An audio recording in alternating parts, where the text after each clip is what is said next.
Good evening. My name is Missy Cook, and I'm a partnership specialist with the U.S. Census Bureau. Bob Giblin is our media specialist, so if there are any questions from the media, Bob would be more than happy to meet with you or to take questions as they come up afterwards.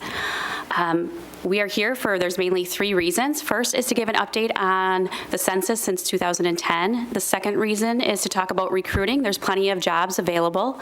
And the third reason is to talk about complete count committees. Mrs. Sanders is the regional director out of Chicago, and her main goal is to count everyone once and only once and in the right place. She covers 8 states, and on the next slide it'll show all the states. We have Minnesota, Iowa, Missouri, Arkansas, Illinois, Indiana, Michigan, and Wisconsin. And she does have an open door policy, so on the presentation, which we did send as a PDF, we do have her email address and her phone number. Next.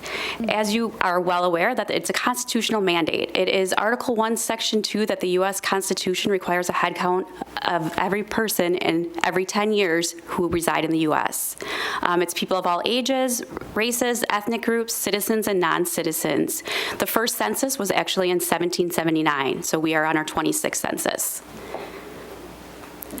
There's two main reasons why we have the census. The first is that our House of Representatives for each state is decided upon the population. So that is why we count every single person in the United States, and that determines how many House of Representatives that each state has. It's a little bit difficult to see, but on the second image of the map of the United States, you can see there's some yellow states and blue states.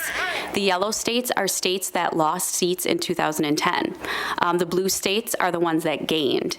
Wisconsin did not lose any seats in 2010. However, they did lose one in 2000. In that map, Texas actually gained 4 states in 2010. And that is why it's important that we count everyone. We want to make sure that we have our number of House of Representatives. Mm-hmm. And the second main reason is that there's $675 billion spent annually using the census information, all the data and the population counts. The county, the city, they use the census numbers for many things. If it's for applying for grants, it's different federal programs, and that's how it's determined that the dollars are distributed. We do live in a challenging environment. We have rapid use of changing technology. We have distrust in the government. We have a very mobile population and some informal or complex living arrangements. So since 2010, because of the technology, there are now 3 ways that people can fill out the census. It used to be that you had the short form and the long form, and you had to mail it in. That's no longer the case. It's only the short form. And with that short form, there's now going to be 3 different ways. You can send it back through the mail, as you always could. And the other 2 options now are phoning it in, or you can also use the internet and fill out the information online. This is the 5 steps of the census. Right now, we are establishing where to count. So right now we have address canvassers that are going out to different locations to check to make sure that there are actual households or residents there, especially with new construction and subdivisions that have been developing over the last 10 years. They also use the U.S. Postal Service, and they work with satellite imagery just to make sure that there are that they can make sure they have all of the dwellings. The second step is where we are right now too, is where we're motivating to respond. That's why we're here to meet with the mayor and the city council, is to develop that partnership and establish the groundwork that the census will be taking place next year. Coming in 2020 is when we count the population. There's various steps to it. In February, they begin counting group quarters. So that's your dormitories, your prisons, your nursing homes. And then come March is when they'll send a postcard to every residence and ask them to self-respond. And again, there's the 3 ways. There's the phone, there's the internet, and the mail. And if people do not respond, that is when someone will come door to door. And that will happen in the summer, where if people do not respond, someone's going to come to your door. Usually it's probably not going to be the most great time for you, because people will be home, and that's when they're going to be coming to your door. So we do like to say, if you don't want someone coming to your door, self-respond ahead of time. And then after that is when they'll start tabulating the data and release the census results. It will be delivered to the President of the United States by December 31st, 2020. Next. And this is just a slide going over some of the streamlining that has taken place over the last 10 years with technology. It's just saying that we're using technology and they are re-engineering their field operations to be more efficient. And with all things that when you're using the internet or you're using different online communications, is that there's always concerns about cybersecurity risk. And this is just saying that the census has been working with industry levels or industry experts at both at the public level and at the federal level to be sure that it is a safe and a way to respond. Just so you know, there are no questions that would be identifiable or cause identity risk. You're not asking for your social security number. They're not asking for, banking information. Any kind of confidential information is not on the census. And the second part is that all census employees do take an oath that we will not release any information to others and we take the oath for life. And that is something that the census information is strictly used for data. It's used for statistics and collection, and it is not used by any other agency. It cannot be accessible from anywhere else. As I mentioned, there's 3 reasons why I'm here. The second one is that there's a lot of job opportunities, and we're here to talk about recruiting, and there's jobs available at the Chicago region. Bob and I are both out of the Chicago region, but we actually work out of our homes, or we work out of Wisconsin, and there's jobs that people can apply using the 2020 census.gov and usajobs.gov web page to apply. And the next slide will go over that even at the local level, there's more opportunities. There's 4 census offices, area census offices in Wisconsin. The Milwaukee one is open, and the Madison and Eau Claire and Green Bay will be opening by the end of this month. Those positions will have positions such as recruiting assistants. Those are people that will go and try to help fill the jobs if they're at job fairs or they're at local events, just to get the word out there that we're looking for workers. And with this being a college town, it is a great opportunity for students to pick up a part-time job, or for anyone. It's very much you can say what hours you want to work or what your availability is, and the average pay for census enumerators or people that are taking addresses and recruiting assistants are around $15 an hour. And on the next slide is that everyone has to apply online, and it's not so much that you need your resume, but they're doing situational questions to try to fill positions based on people's strengths or what they like to do.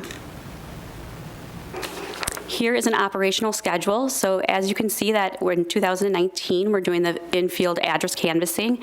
After this meeting, I will be sending an email to the mayor, and it will include a link to see where people are out in your community and where they are doing those canvassing.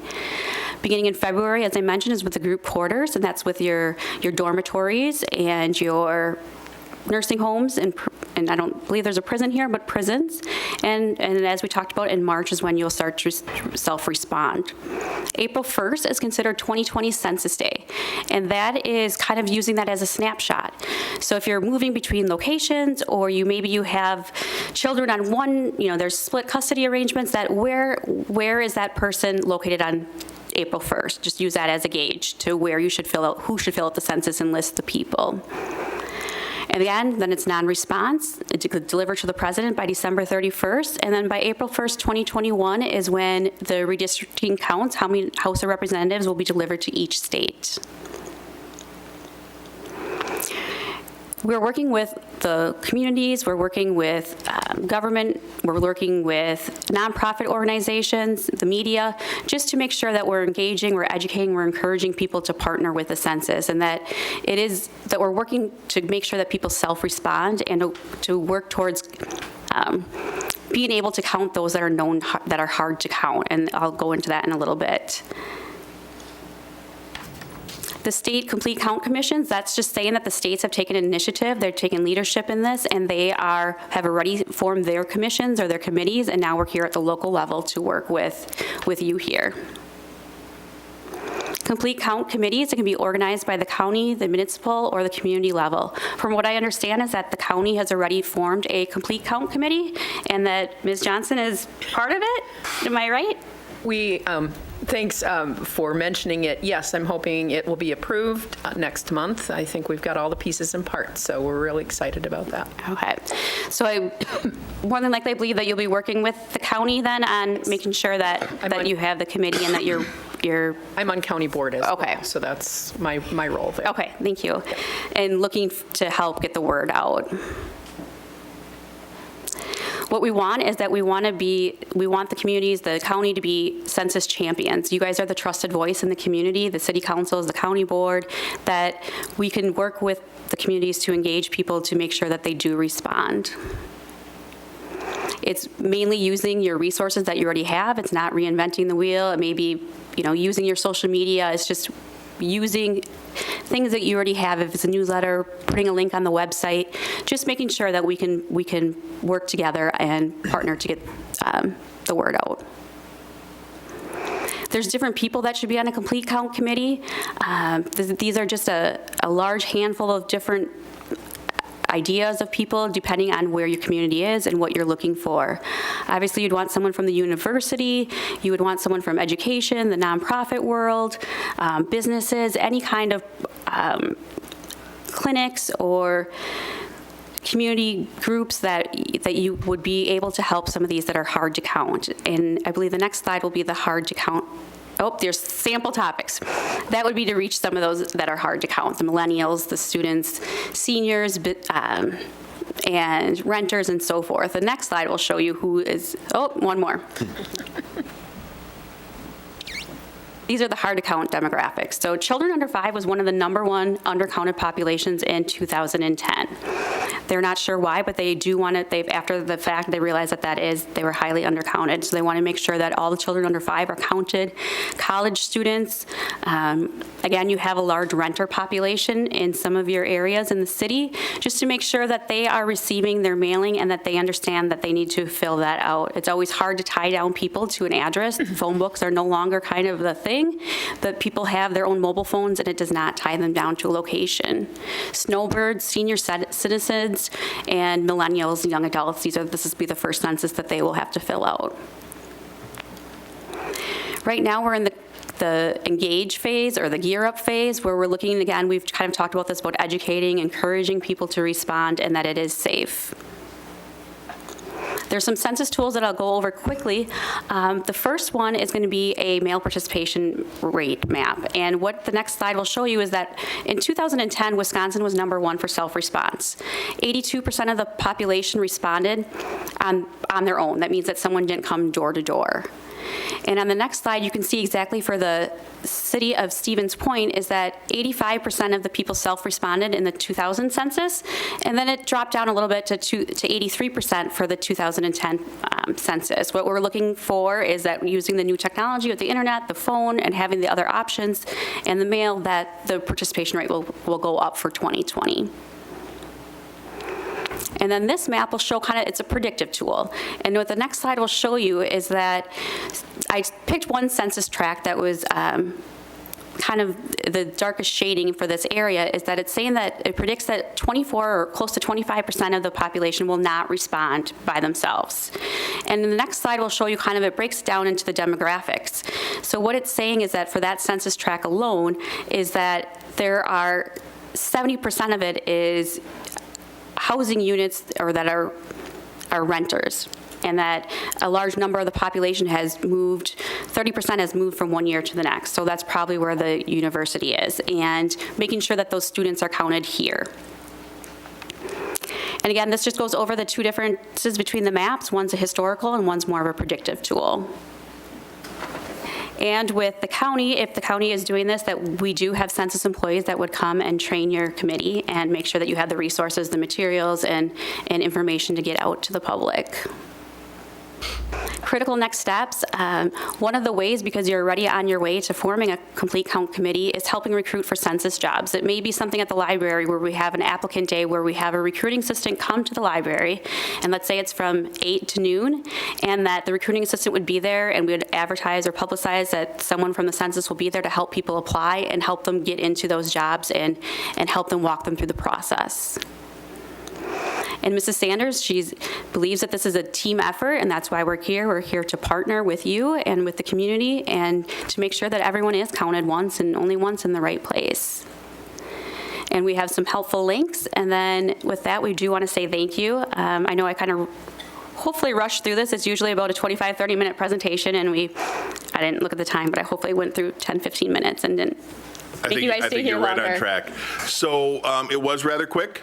We are going to take this PowerPoint and post it up on the city website along with some other resources. As mentioned, President Johnson is going to be working with the Complete Count Committee for the county, so there will be more information coming out through that. And of course, this meeting is recorded, so you can watch that as well. In the city, Clerk Petrusky is going to be handling all of the census interaction, but we want to make sure that we do get an accurate count. So it's important that we start early, let people know it's coming, even though you're not going to see anything for a couple of months. We want people to start thinking about it and be aware that when you get that in the mail, it's not junk mail. So take a look at it and make sure we fill it out. President Johnson, if you have a couple of comments, only because you're heading up that Complete Count Committee. Yeah, CCC, it's much easier to say. That could be Civilian Conservation Corps now that I think about Collins it. Classroom Center. Shows you, well, there you go. I just want to, one factoid, and it's really important for Portage County. We're above the 70,000 threshold right now. Maintaining that 70,000 threshold is really important for us to be included in the annual community survey. And if we fall below that, that annual community survey is really important because that is a real-time reflection of where we are as it relates to federal funding. So we need to make sure that we count everybody. That magic number is 70,000, so. Thank you very much. Thank you, Alder Jennings, for getting the lights. So yes, we do want to make sure that we are counting everybody.